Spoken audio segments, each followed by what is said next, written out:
BPBD imbau warga yang bermukim di lokasi rawan bencana untuk selalu siaga bencana saat wilayah Gorontalo memasuki musim hujan.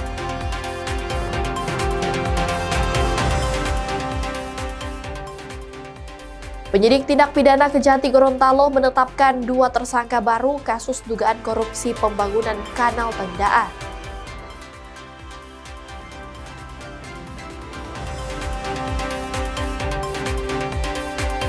Menikmati keindahan Sungai Longalo, Kabupaten Bonebolango dengan udaranya yang sejuk dan air sungai yang bersih.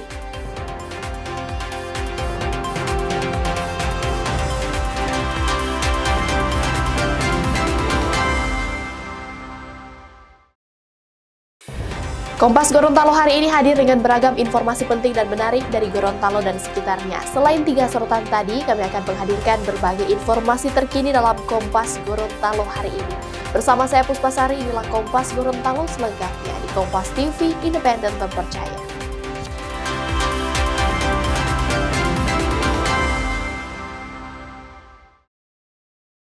Kita awali informasi pertama, saudara. Puluhan rumah warga porak-poranda usai diterjang angin kencang disertai hujan deras di Kabupaten Goa, Sulawesi Selatan. Angin kencang disertai hujan deras yang terjadi di Dusun Bonto Cinde, Kabupaten Goa mengakibatkan puluhan atap rumah warga berterbangan, bahkan dinding dapur juga rusak. Sekitar 31 rumah warga yang terdampak angin kencang dan sejumlah rumah warga terlihat tidak memiliki atap pasca diterjang angin kencang. Pemilik rumah hanya bisa menyingkirkan perabotan rumah untuk menghindari kerusakan. Tidak ada korban jiwa dalam peristiwa ini, namun kerugian diperkirakan mencapai puluhan juta rupiah.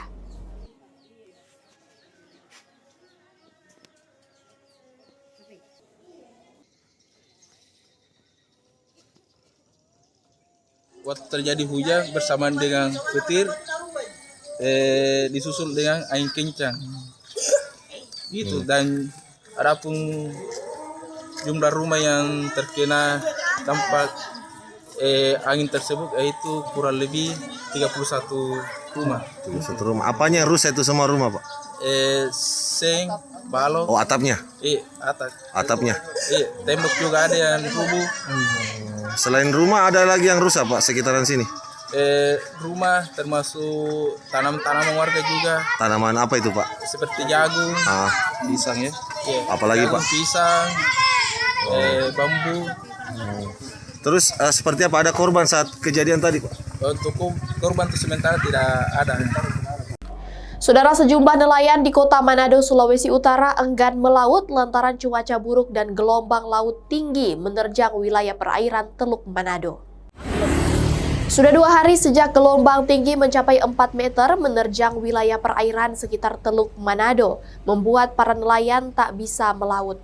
Puluhan perahu yang biasa tertambat di pesisir pantai terpaksa harus digotong ke darat lantaran ancaman gelombang menghantam kapal yang berada di pesisir.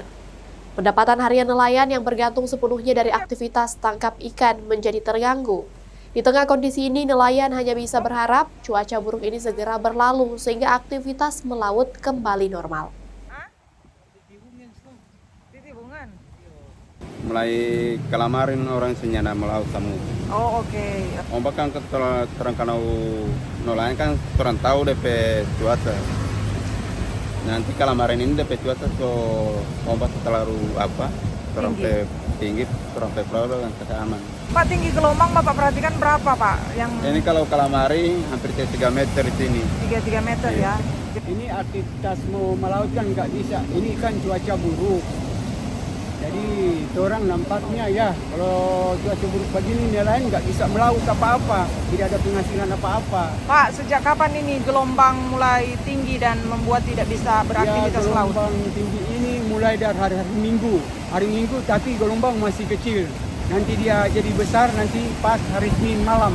Hari Senin. Dampak kerugiannya kepada nelayan seperti apa dengan tidak melaut? Ya, tetap orang memang ya rugi lah Bu. Nggak melaut begini mau cari nafkah kasihan bini dengan anak, orang kan setengah mati lagi.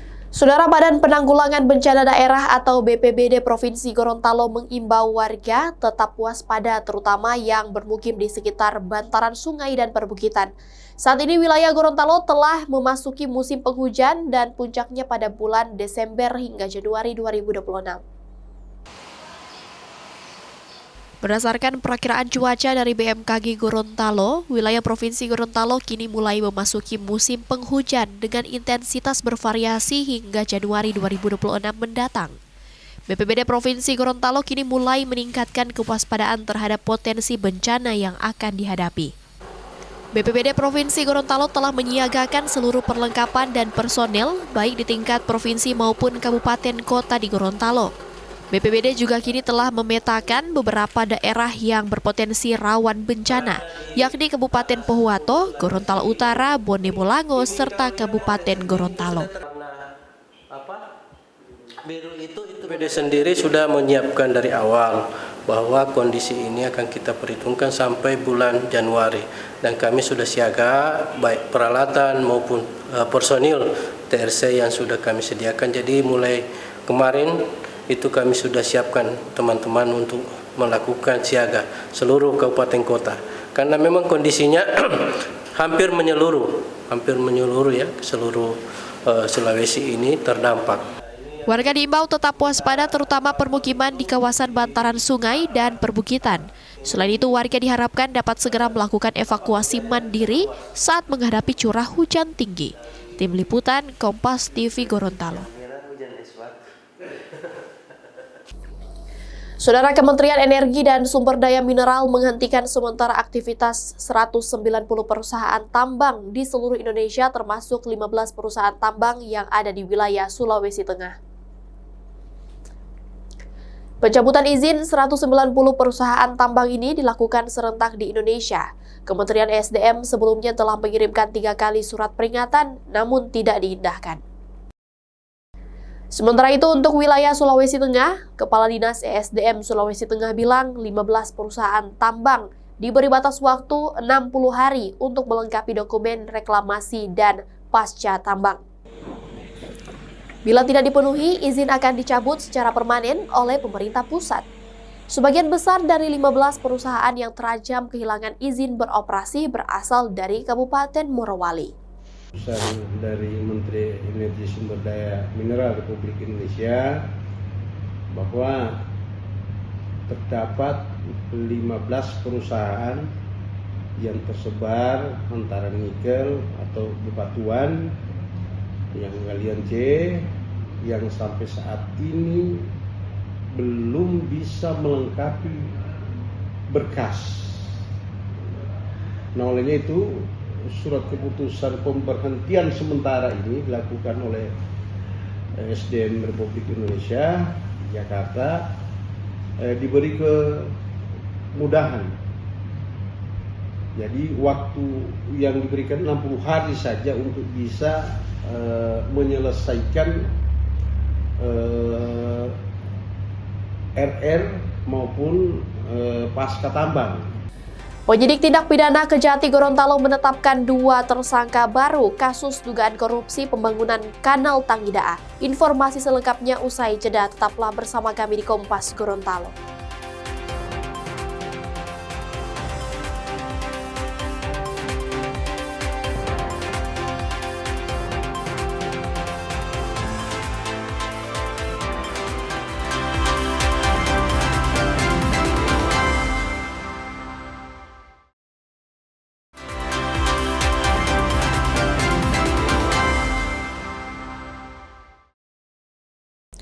Terima kasih Anda masih bersama kami di Kompas Gorontalo. Saudara, penyidik tindak pidana khusus Kejaksaan Tinggi Gorontalo menetapkan 2 tersangka baru yang terlibat dalam kasus korupsi proyek kanal banjir Tanggidaa Gorontalo. 1 dari 2 tersangka merupakan mantan Kepala Dinas PUPR Provinsi Gorontalo. Penyidik tindak pidana khusus Kejati Gorontalo menetapkan 2 tersangka kasus tindak pidana korupsi proyek kanal banjir Tanggidaa Gorontalo. Kedua tersangka baru yakni mantan Kepala Dinas PUPR Provinsi Gorontalo dan kontraktor. Penetapan 2 tersangka baru ini hasil pengembangan selama persidangan serta bukti dan keterangan ahli. Kedua saksi dinyatakan terlibat dan berperan dalam kasus ini hingga ditetapkan sebagai tersangka baru. Mantan Kadis PUPR Provinsi Gorontalo diduga menerima aliran dana dari tersangka yang merupakan pemilik kontraktor. Kedua tersangka bersama 3 terpidana sebelumnya diduga telah bersekongkol untuk mendapatkan keuntungan pribadi dalam proyek ini dengan peran yang berbeda. Awalnya mereka memberikan informasi penggunaan material utama Aramco kepada tersangka AL sebelum pelelangan proyek tersebut dilakukan. Kemudian peran dari tersangka HS mengarahkan terpidana RR, yaitu PPK yang telah ingkrah perkaranya, untuk memberikan nomor kontak vendor kepada tersangka AL sebelum proses lelang dilakukan. Kemudian tersangka AS juga aktif melakukan komunikasi dengan tersangka AL, baik melalui pertemuan secara langsung maupun melalui media WhatsApp, dan kemudian diduga kuat menerima uang sebesar 100 juta rupiah dari tersangka AL yang berasal dari proyek pekerjaan tersebut. Kasus korupsi ini mengakibatkan negara mengalami kerugian hingga 6 miliar rupiah. Kedua tersangka kini resmi ditahan di Lapas Kota Gorontalo selama 20 hari hingga memasuki proses persidangan. Tim Liputan Kompas TV Gorontalo. Saudara, lantaran hendak menyalip kendaraan lain, sebuah mobil justru terjun ke sungai di jalan poros penghubung Kabupaten Pinrang dan Kabupaten Sidrap, Sulawesi Selatan. Melaju dengan kecepatan tinggi untuk menyalip kendaraan lain, mobil berwarna merah menyenggol pembatas jalan dan hilang kendali hingga akhirnya terjun ke sungai sedalam 10 meter. Akibat kecelakaan ini, sopir mobil yang hanya seorang diri dibawa ke rumah sakit lantaran luka di bagian kepala, sementara mobil rusak parah. Kronologinya pada saat kendaraan dari arah Sidrap menuju Kota Pinrang, menurut informasi warga, kendaraan tersebut hendak mendahului kendaraan yang di depannya, tapi dia tidak melihat jembatan, dan makanya kendaraan tersebut lepas kendali, lari ke kanan dan jatuh ke sungai dan menabrak pembatas jembatan. Saudara, sejumlah anggota polisi di Merauke, Papua Selatan diserang warga saat polisi mendatangi lokasi yang diduga tempat penganiayaan seorang anak kecil. Polisi yang merespon laporan warga terkait adanya anak kecil yang dianiaya mendatangi sebuah lokasi di Kelurahan Karang Indah, Merauke. Namun sejumlah warga yang diduga dalam kondisi mabuk usai mengkonsumsi minuman keras justru menyerang polisi. Akibat dari penyerangan ini, mobil polisi rusak dan 5 anggota polisi mengalami luka-luka. Selain itu, polisi telah menangkap 3 orang yang diduga pelaku penyerangan.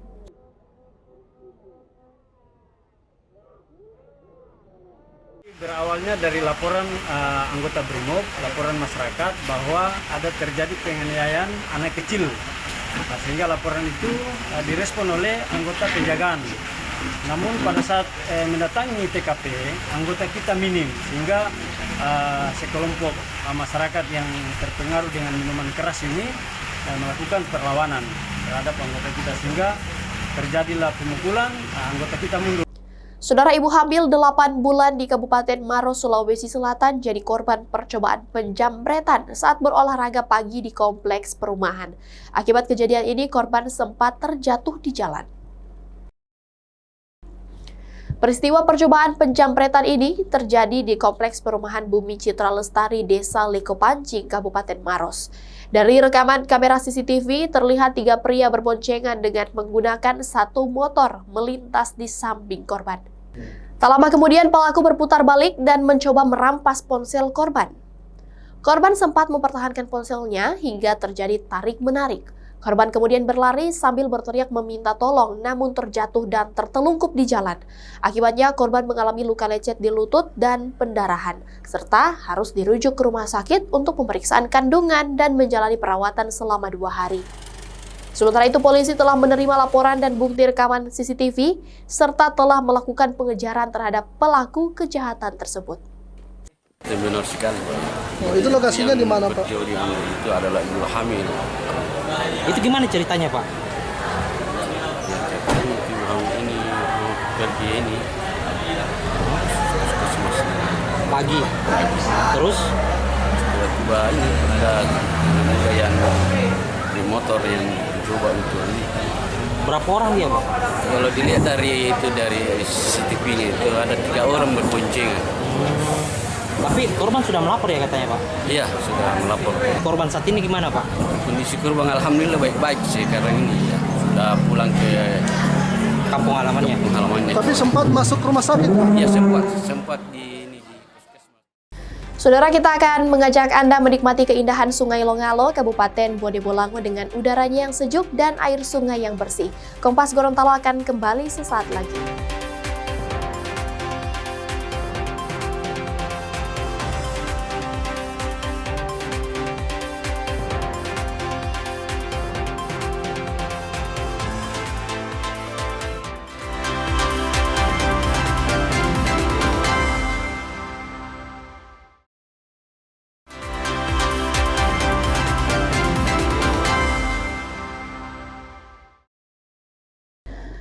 Anda masih menyaksikan Kompas Gorontalo bersama saya Puspasari. Saudara, seorang warga di Kabupaten Pinrang, Sulawesi Selatan mengeluh dengan pelayanan salah satu puskesmas lantaran saat dirujuk ke puskesmas dini hari tidak ada petugas yang berjaga di ruang unit gawat darurat.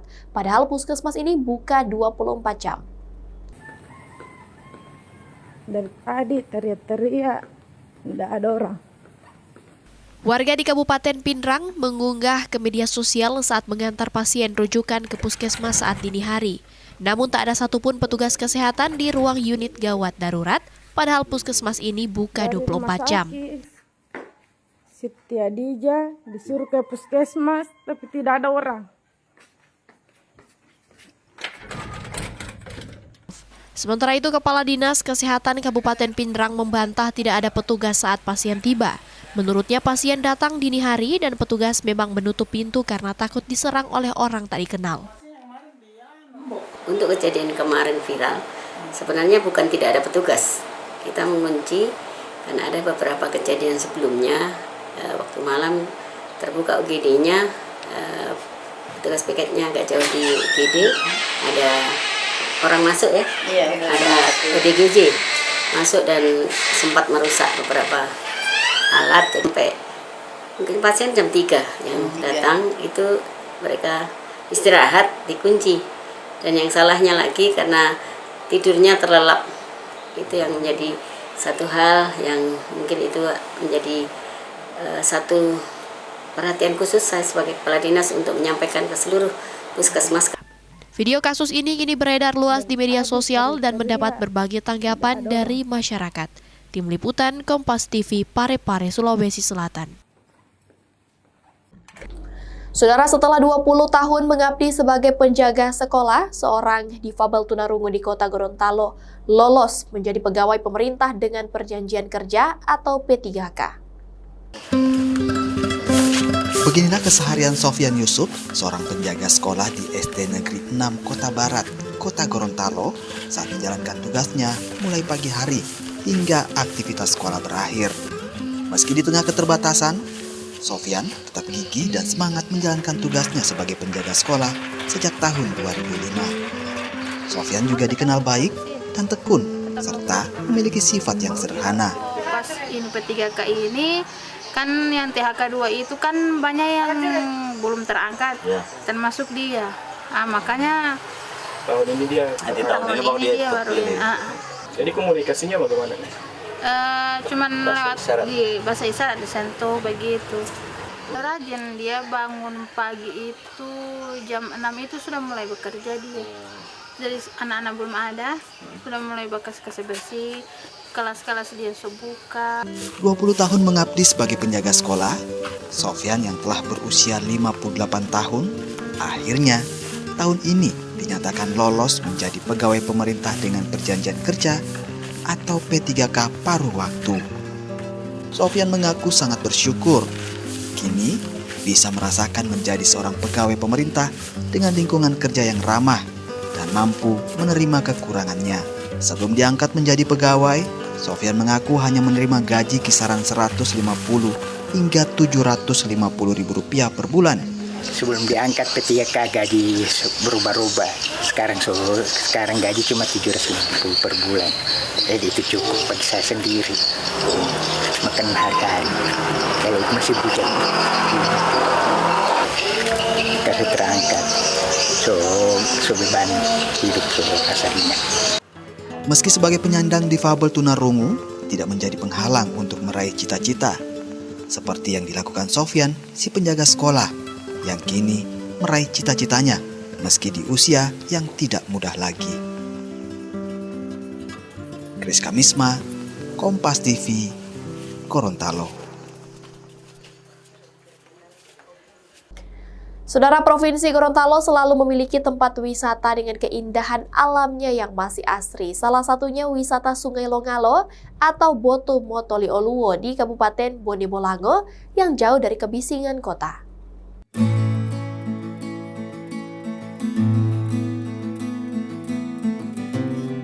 Saudara, kali ini kita akan mengajak Anda menikmati tempat wisata yang masih asri dengan pemandangan alam dan sungainya yang bersih. Namanya wisata Sungai Longalo atau Boto Motoli Oluwo. Menuju ke tempat wisata ini harus menempuh jalan darat sejauh 15 km dari pusat kota Gorontalo. Tempat wisata ini berada di Desa Longalo, Kecamatan Bulango, Kabupaten Bone Bolango. Begitu sampai di lokasi, terlebih dahulu membayar tiket masuk sebesar Rp6.000 per orang. Kondisinya yang masih alami dan udaranya yang sangat bersih, jauh dari polusi kendaraan, membuat nyaman berada lebih lama di tempat ini. Bahkan beberapa pengunjung yang datang ke sini membawa tenda untuk berkemah, karena pengelola menyediakan lokasi berkemah yang cukup luas.